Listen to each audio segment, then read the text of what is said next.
तारक मेहता का उल्टा चश्मा एपिसोड नंबर 38-64 तारीख 31 अगस्त। जब हाथी भाई को देख के डेंजर मनी एकदम तिलमिला जाता है तो वो 2 कदम आगे आके उसको डराने लगता है। तभी चालू पांडे उनको गन दिखा के कहते हैं कि पीछे जाओ, मुंबई पुलिस के सामने कोई धमकी नहीं चलेगी, चलो पीछे जाओ, चलो पीछे जाओ। अय्यर भाई बबीता जी से कहते हैं कि अच्छा हुआ हाथी भाई इन लोगों के हाथ नहीं लगे, वरना बहुत मुश्किल हो जाती। पोपट भाई हाथी भाई से पूछते हैं कि आप यहाँ पे छुपे कब? हाथी भाई कहते हैं हाँ बताता हूँ, ये सभी आइडिया अब्दुल का था। डेंजर मनी चिल्ला के कहता है कि मुझे भी सुनना है कि मेरे नाक के नीचे से मेरा शिकार कैसे निकल गया। तो अब्दुल कहता है कि हाँ मुझे अब बताने में कोई डर नहीं है, क्योंकि मुंबई पुलिस यानी चालू पांडे यहाँ पे है। चालू पांडे कहते हैं हाँ मैं यहाँ पे हूँ, टेंशन मत लो, मुंबई पुलिस है तुम्हारे साथ में, बिंदास बोलो।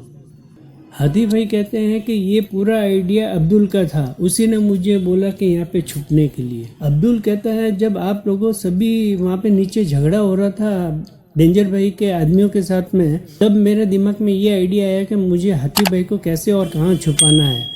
जब वो झगड़ा चल रहा था तभी मैं उनको ऊपर लेके आया हाथी भाई को, और यहाँ पे मैंने छुपा दिया। जब मैं नीचे खड़ा था और मैं डेंजर मनी का गुस्सा देख रहा तो मैं समझ गया कि ये टेढ़ा आदमी है और इस टेढ़े के इनके सामने हाथी भाई का रहना बहुत मुश्किल है।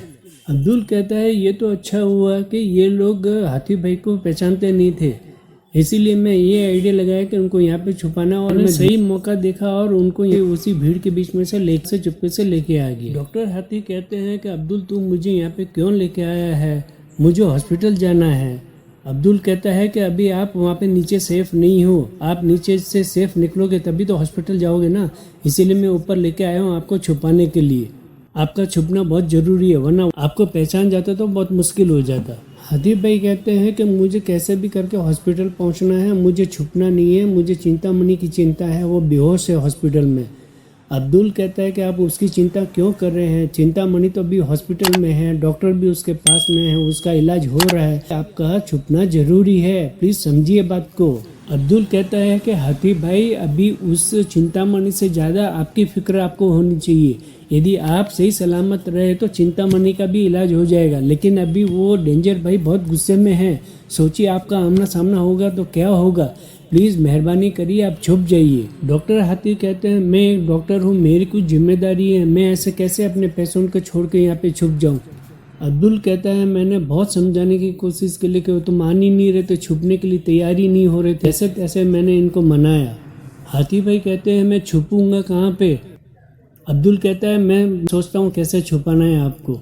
इधर उधर घूमने के बाद में अब्दुल को एक बॉक्स मिलता है, उस बॉक्स में छुपने के लिए हाथी भाई को कहता है। हाथी भाई कहते हैं ये बॉक्स बहुत छोटा है, मैं इसमें नहीं छुप सकूंगा। अब्दुल कहता है कि इस टेबल के पीछे आप पलोठी लगा के बैठ जाइए, ये बॉक्स मैं आपके ऊपर रख देता हूँ, और हाँ आपका मोबाइल स्विच ऑफ करके मुझे दे दो। हाथी भाई नीचे बैठ जाते हैं पलोठी लगा के, और अब्दुल उनके ऊपर में बॉक्स रख देता है। बॉक्स रखने के बाद में अब्दुल कहता है कि हाथी भाई अभी आप कैसे, ठीक है ना? अब्दुल कहता है हाथी भाई से कि अभी मैं आपको जो बोल रहा हूँ वो ध्यान से सुन लीजिए, मैं आपको कहूँ कि हाथी भाई बाहर आ जाइए तभी आपको बाहर आना है, उसके पहले आपको बाहर नहीं आना है, ठीक है ना? हाथी भाई कहते हैं हाँ ठीक है। हाथी भाई कहते हैं कि अब्दुल ने मुझे ऐसा छुपाया कि अंत तक इन लोगों के हाथ नहीं आया। इधर ये बातें सुन के डेंजर भाई के अंदर ही अंदर जैसे आग ज्वालामुखी पैदा कर रही थी। सुनते ही हाथी भाई और सभी लोग अब्दुल की बहुत ही तारीफ करते हैं कि तुमने बहुत अच्छा दिमाग चलाया, तुम्हारे इस सुपर आइडिया ने हाथी भाई को बचा लिया इन लोगों से। फिर अब्दुल कहता है कि जैसे तैसे मैं यहाँ से निकलने के बाद में धीरे से चुपके से ये लोग नीचे हाथी भाई को खोज रहे तो मैं यानी आप लोगों के साथ में जुड़ गया, उन लोग को मालूम भी नहीं पड़ा। फिर मेहता साहब कहते हैं कि जब हम लोग नीचे में उलझे हुए थे डेंजर भाई के आदमियों के साथ में, और उसी मौका का फायदा उठा के तू ऊपर आके हाथी भाई को तूने छुपा दिया। पोपट भाई कहते हैं तूने तो ऐसा जबरदस्त आइडिया लगाया कि तू कब गया और तू कब आया कुछ मालूम ही नहीं पड़ा। सभी लोग बहुत दिल से तारीफ कर रहे थे अब्दुल की सभी आइडिया सुन के डेंजर भाई तो तिलमिला हो जाते हैं। वो कहते हैं कि छोटा रिचर्ड, तेरी वजह से हाथी भाई मेरे हाथ से निकल गए, अब तो तू भी नहीं बचे। चालू पांडे कहते हैं कि ओ मिस्टर, मुंबई पुलिस के सामने तुम इन लोगों को हाथ भी नहीं लगा सकते, भिड़े भाई हाथ जोड़ के चालू पांडे की शुक्रिया अदा करते हैं। कहते हैं कि आप सही समय पे नहीं आते तो पता नहीं ये डेंजर भाई क्या करता हम लोगों का। मेहता साहब कहते हैं कि पांडे जी आप तो अंतर्यामी निकले, समय पे आप आ गए, ये बहुत बड़ी बात हो गई। नहीं, मेरा मतलब कि आप सही समय पे पहुंचे और हम लोगों की जान बचा ली। पांडे जी कहते हैं कि ना मैं अंतर्यामी हूँ ना मैं कुछ और हूँ, मैं अपने से नहीं आया, मुझे यहाँ पे बुलाया गया है। सभी लोग सोचने लग जाते हैं भाई इनको किसने फ़ोन किया। सभी लोग पूछते हैं कि आपको सही समय पे फ़ोन किसने किया। पांडे जी अब्दुल के सामने देख के मुस्कुराते हैं और अब्दुल भी देख के शुक्रिया अदा करता है पांडे जी का। सब लोग समझ जाते हैं कि ये फ़ोन अब्दुल ने ही किया था। सब लोग तारीफ पे तारीफ कर रहे थे। पोपट भाई कहते हैं भाई तू तो सिक्सर पे सिक्सर मार रहा है ना भाई। सभी लोग पूछते हैं हाँ भाई तूने फ़ोन किया, लेकिन किया कब। अब्दुल कहता है जब मैं क्लब हाउस से बाहर निकल रहा था तभी मैंने पांडे जी को फ़ोन कर दिया। जब पांडे जी को फ़ोन आता है तो सामने से अब्दुल कहता है कि मैं गोकुल धाम से अब्दुल बोल रहा हूँ। पांडे जी फ़ोन पे उसकी आवाज़ सुनते ही फ़ोन को रख देते हैं। जैसे ही पांडे जी फ़ोन नीचे रखते हैं तो पाटिल कहता है कि सर क्या हुआ, कोई लोन वाले का फ़ोन था।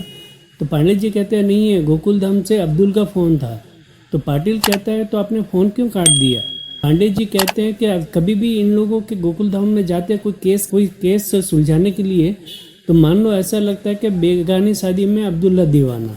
कभी भी इन लोगों के सोसाइटी में जाओ कोई केस को सॉल्व करने के लिए तो ताली बजा के हम लोग आ जाते हैं, सब कुछ तो ये लोग ही सॉल्व कर देते हैं। पाटिल कहता है कि सर फ़ोन उठा लीजिए, हो सकता है कोई अर्जेंट फ़ोन हो, ये हमारी ड्यूटी है, भले कुछ भी हो।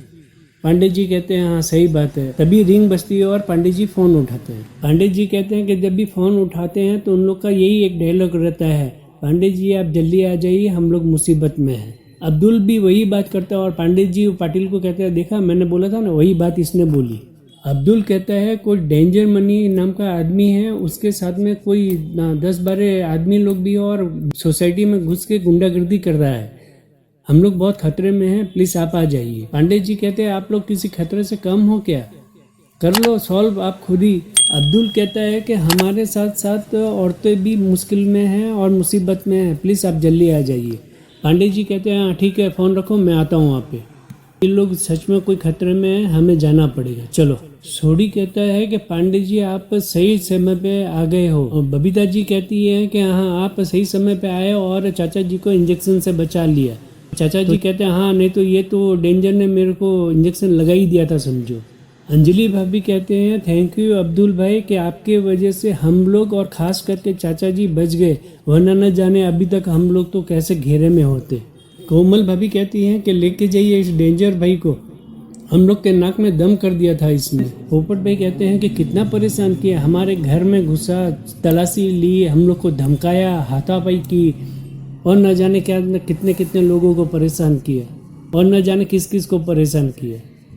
पांडित जी कहते हैं कि जबरदस्ती गोकुल धाम में घुसना, घरों में जाकर तलाशी लेना, सबको धमकाना, डराना, इंजेक्शन लगाना और धमकी देना, ये सभी धाराएं तुम्हारे पे लगेगी। चाचा जी कहते हैं कि मैं तो कहता हूँ कितनी धारा हैं, सभी धारा इसके ऊपर लगा देना, ये छूटना नहीं चाहिए।